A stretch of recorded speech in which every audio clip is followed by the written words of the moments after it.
The greatest form of control is where you think you're free when you're being fundamentally manipulated and dictated to.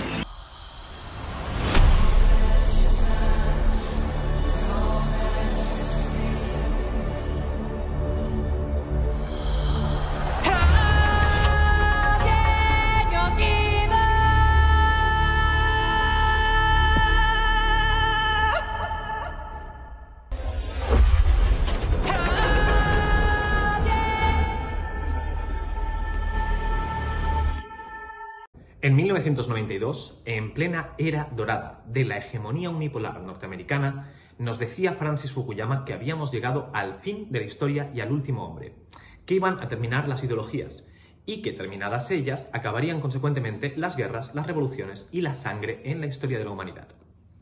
30 años después, pasada la crisis del 2008, reflexionaba Mark Fisher en su famoso título de 2009, Realismo capitalista, ¿no hay alternativa?, sobre el hecho de que, pese a que evidentemente parecía ser claro que las guerras, las revoluciones y la sangre seguían aquí para quedarse, no obstante, la tesis de Fukuyama parecía ideológica, culturalmente, y aquí en Occidente, más viva que nunca. En 2009, y todavía hoy, se hace más fácil imaginar el fin del mundo que el fin del capitalismo. Y pueden todos los que están viendo este vídeo observar cómo tenemos muchísimas más obras cinematográficas o literarias dedicadas a fines del mundo en forma de apocalipsis zombie, pandemia, invasión de aliens o meteorito espacial, que dedicadas a un simple cambio de modelo económico. Como reseñaba Fisher, todo el mundo, incluyendo la izquierda supuestamente anticapitalista, parece haber asumido que el actual modelo de libre mercado y democracia liberal parlamentaria representativa es o el culmen de la civilización y, por tanto, el mejor de los mundos posibles, o, como mínimo, en el peor de los casos, el menos malo. Y no obstante, pese a todo esto, ¿hay alguien auténticamente contento con el statu quo? Si atendemos a los datos de salud mental, que sería lo lógico hablando de estar contentos o no, y esta es, sin duda, la auténtica guadaña silenciosa para los jóvenes de toda la zona OCDE, está claro que no, nadie lo está.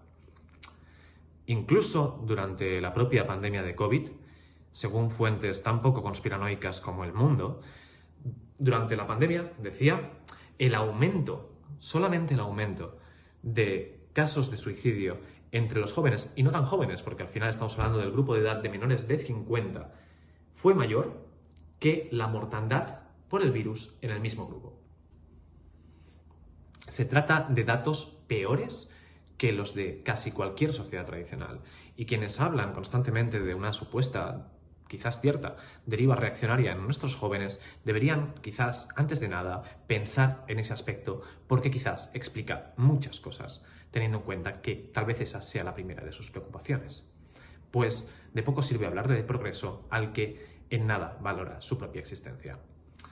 Así, Haidt et al., en uno de los mayores metaestudios sobre salud mental de la historia de la humanidad, que carece de fecha, pues todavía está en marcha, señalaba la más que probable influencia de la llegada de Internet y, sobre todo, su derivación a lo que hoy en día es decir, a su forma actual con redes sociales, etcétera, etcétera, smartphones, y el declive de salud mental en las sociedades desarrolladas. Por otro lado, González Pando, en 2012, y en un trabajo pionerísimo titulado La paradoja de la esquizofrenia, señalaba cómo las sociedades tradicionales donde lo había realizado presentaban muchísimas mejores tasas de recuperación de enfermos con esquizofrenia que las sociedades occidentales de referencia o de control, pese a que disponían tan solo de una sexta parte de los medicamentos que nosotros.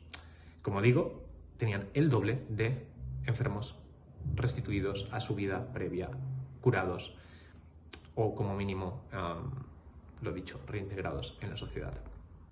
Quizá la diferencia entre ellos y nosotros es que no se enfrentan a problemas obvios, pero de los que no se habla por a quién y cómo pueden llegar a afectar, por todos los intereses en juego. Es decir, sabemos en gran parte cuál es la causa de nuestra crónica infelicidad en Occidente. Abramson, Sara, en 2024, llevó a cabo un maravilloso estudio que demostraba cómo la simple prohibición de los smartphones en las aulas de primaria y secundaria de los centros educativos mejoraba, es más, digamos, en sentido contrario, disminuía en un 60% las consultas por problemas de salud mental entre adolescentes.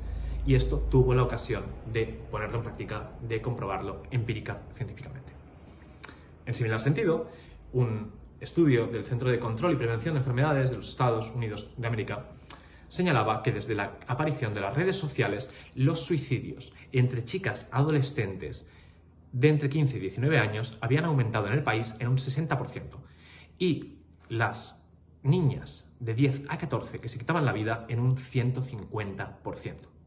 Se trataba, no lo digo yo, lo decían las propias investigadoras, de cifras absolutamente únicas en la historia.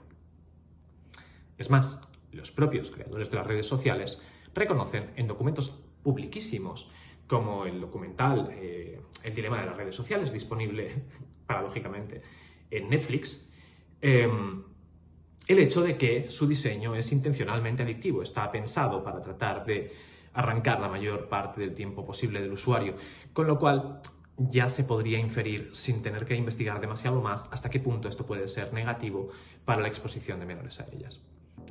Persuasive technology is just sort of design intentionally applied to the extreme, where we really want to modify someone's behavior. We want them to take this action. We want them to keep doing this with their finger. You pull down and you refresh, it's going to be a new thing at the top. Pull down and refresh again, it's new. Every single time, which in psychology we call a positive intermittent reinforcement. So you don't know when you're going to get it, and you don't know if you're going to get something, which operates just like the slot machines in Vegas. It's not enough that you use the product consciously. I want to dig down deeper into the brainstem and implant inside of you an unconscious habit so that you are being programmed at a deeper level. You don't even realize it. Pero quizá esta no sea la única causa de nuestra infelicidad. Probablemente la disonancia también hace mucho. Es decir, a fin de cuentas, somos una sociedad abierta, inclusiva, súper respetuosa y defensora de los derechos de todo el mundo, haya nacido donde haya nacido, sean cuales sean sus circunstancias, y que no obstante tiene montones de esclavos. Esto, para cualquier persona informada, son old news. Quiero decir, se destapó en uno de estos escándalos televisivos por los que todos nos llevamos las manos a la cabeza durante tan solo 5 minutos en la sociedad actual. Los móviles que utilizamos y que nos hacen infelices a todos y sobre todo hacen que se depriman nuestros niños y niñas, como acabamos de demostrar, muchos de ellos suicidándose, son producidos, como sabemos, gracias a minerales que se extraen por mano de obra esclava, mucha de ella infantil. Dejo clip. I quan hi vam arribar vam veure nens corrent per tot arreu amb la cara enfangada. Sortien dels forats de la mina on havien treballat dies i dies i per això tenien la cara bruta del fang que se'ls havia assecat o de fang recent. Semblaven escultures.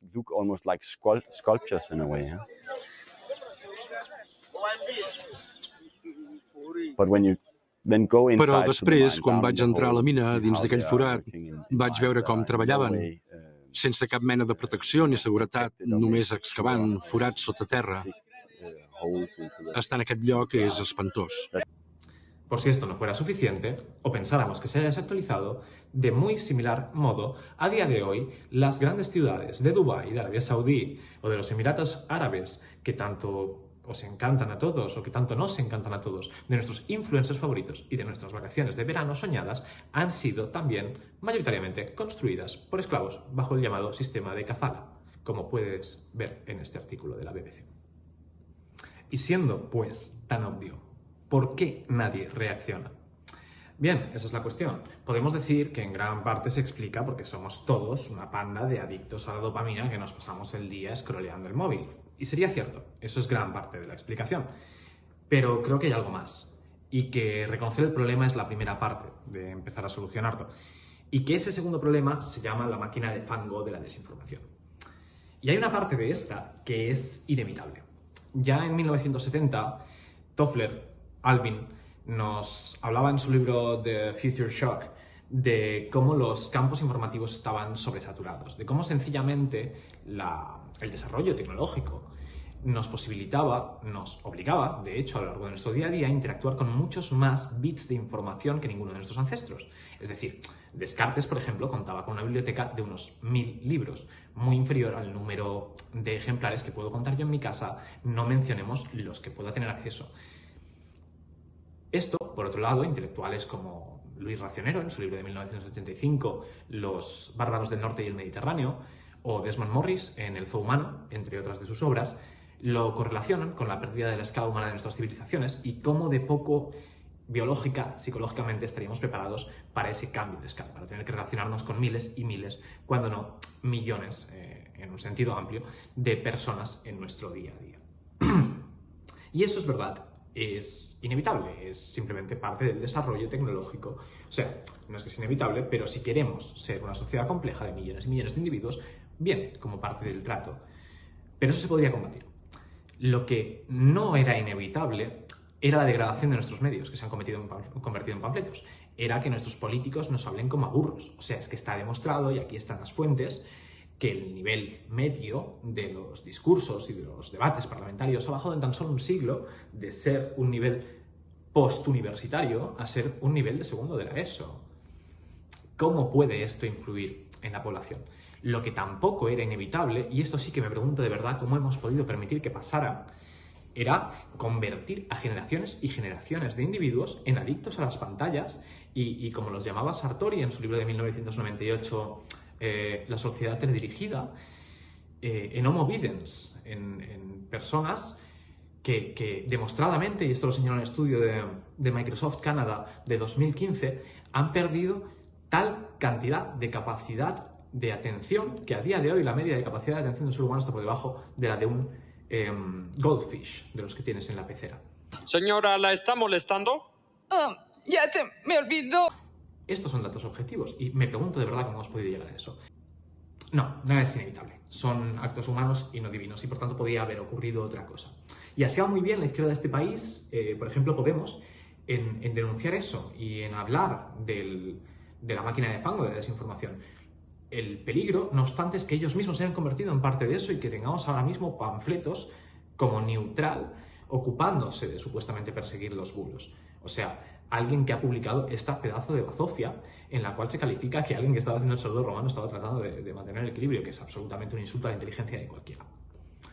De nuevo hay una explicación académica a esto y para no alargar demasiado remito a Michels, 1911, que habla de la ley de hierro de la oligarquía y de cómo todos los partidos políticos, pero no solo los partidos políticos, toda organización humana, al margen de sus supuestas finalidades, tenderá, superada la fase inicial de entusiasmo y tal y cual, a aspirar principalmente a su propia perpetuación y a la defensa de sus intereses y beneficios más allá de su supuesta finalidad social. Esto además lo decía el propio Podemos, porque son todos graduados de ciencias políticas, antes de tocar sillones, curiosamente. Pero hay más motivos, aparte de nuestra adicción al scrolling autoimpuesta, de que hayamos convertido los congresos en un patio de colegio. No. También el modo en el que interactuamos con esta nueva tecnología dificulta tremendamente lo que estamos tratando de hacer en este medio. A la posverdad le sigue la postcensura, como decía Sotibarz. Ya que ahora lo personal es político, y esto lleva así teorizado desde 1970, aunque ahora ya nadie sepa de dónde sale, y ahora que nuestras vidas son públicas por nuestra propia mano, por la exposición en redes sociales, y ahora que Estado y empresas han conseguido ser más capaces para la burocracia que los estados planificados de tipo estalinista del comunismo, como estudiaron intelectuales como el propio Mark Fisher, antes mencionado en su libro de 2009, y buscan en Google y miran tu LinkedIn antes de contratarte, ¿cómo podemos llegar a pronunciar públicamente según qué cosas? Es decir, ¿cómo hacer una crítica seria a nada? Más allá de pedir fondos para los pobres niños que están en las minas de coltán, por ejemplo, ¿no? Porque el plantear, el móvil que sostienes en tu mano está fundamentado en mano de obra esclava, si va más allá de una mera petición de ayuda humanitaria, implica cuestionar muchas cosas. Porque esa mano de obra esclava está subcontratada por subcontratas de Samsung y de Apple y esto, de nuevo, son datos conocidos por todos. Pero decir esto públicamente es excesivamente comprometedor en un contexto en el que esto es sistémico y en el que todo lo que decimos es público. Todo. Decía Dalrymple en su libro de 2005 que a veces la función de la propaganda no es convencernos, no es que nos la creamos. Y que en ocasiones, a veces precisamente, su intención es ser tan absolutamente descarada, absurda, pronunciar mentiras en tu cara y que te las tengas que comer hasta el punto de que eso te convierta en partícipe, de que te sientas cómplice, de que te sientas que algo falta en tu dignidad humana por el mismo hecho de estarlo tolerando. Y yo me siento un poco así cada día, ¿no? A eso responde este vídeo, a esto responde este canal y a eso responde Veritas Vincit. Eso es lo que pretendemos hacer aquí. El mundo en el que nacimos se está hundiendo delante de nosotros. Esto son datos, de nuevo, corroborados. Ya hace 30 años, Hobsbawm, en su Historia del siglo XX, de 1994, hablaba de cómo se estaba ya iniciando el desmantelamiento del estado del bienestar. Tenemos un 40% de gasto público en pensiones en 2023 en España, según datos públicos disponibles. Y no obstante, en lugar de debatir realmente sobre esto, hablamos sobre toros o sobre si Pedro Sánchez es un gran tipo o un hijo de puta, como decía Esteban Hernández, abogado y periodista, en su cuenta de Twitter. Cuando en medio de estas auténticamente graves problemáticas nos ponemos a pelearnos por lo simbólico, decía él, ¿no? Yo siento que aquí no hay nadie al volante. Y esa, al final, es la impresión que creo tenemos cada día más gente. Y yo, al menos, y el resto de gente a la que conozco, estoy hasta la polla. Y creo que eso ha de dar batalla. Y esa batalla requiere necesariamente volver a generar las condiciones que el Homo sapiens necesita para pensar. Necesita forzosamente levantar la cabeza, paradójicamente que diga esto en YouTube, del móvil y recuperar la cultura escrita o como mínimo oral, basada en argumentados, en argumentos fundamentados, referenciados y basados en la evidencia. Es tan obvio que resulta difícil hasta llegar a ponerlo, a positivizarlo en palabras. Es necesario que lo hagamos. Sin ello no podemos siquiera estructurar una respuesta coherente intelectual a la barbarie, como dice generalmente la tradición marxista, que vivimos. Esto lo dicho, son datos reconocidos por todos. Necesitamos una vuelta a la cultura como tal. Y esa batalla empieza en estos tiempos por defender el rigor académico. La verdad siempre vence. La insurrección debe partir del rigor. Debe partir de recuperar una tradición milenaria de fuentes académicas dedicadas al esclarecimiento sistemático de la verdad y que lleva poniéndose en duda demasiado tiempo en este continente. Y precisamente, por una vez, hay algo curioso en todo esto. Podemos usar el arma del enemigo contra él. Entregad a Gondor el arma del enemigo. ¡Usémoslo contra él! La misma herramienta que está llevando a la desesperación a la mayor parte de nuestra población joven en Occidente es la biblioteca más grande de la historia de la humanidad. Al mismo tiempo que grabo este vídeo, puedo encontrar en apenas medio minuto fuentes fiables sobre los genocidios cometidos, o casi genocidios, o presuntos genocidios, por nuestros aliados y amigos de la OTAN. Fuente aquí. Podemos usar el arma del enemigo contra él. Escribamos para recordar, porque el pueblo que no escribe no tiene memoria. Y el que no tiene memoria no conoce el tiempo. Se puede mentir a una persona todo el tiempo, o a todo el mundo algún rato, pero no a todos todo el rato. Pero para eso, reitero, necesitamos recuperar la memoria y el tiempo. La verdad nos hará libres. Veritas Vincit. Every day they try to take something away. God, freedom and guns, here it's gonna stay, man. It's always some kind of excuse, trying not to offend certain people that they choose. But what about offending me? Cause it's clear when I talk they don't wanna hear. They don't really care about what I believe. They just wanna plant their seeds full of greed, hoping folks like me will just go away. They try to hit the mute button so I won't say how everybody feels out round my way, but I can promise you it's gonna change one day. One day. They talking about taking my gun. Hell no. They say you wrong for spanking your son. Hell no. They taking prayer out of the schools, I'm telling y'all. I ain't going for it, no, hell no. They talking about taking my gun, hell no. They say you wrong for spanking your son, hell no. They taking prayer out of the schools, I'm telling y'all. I ain't going for it, no, hell no. You know, they want to take the prayer out of school, but then they want to give you a Bible when you're in prison.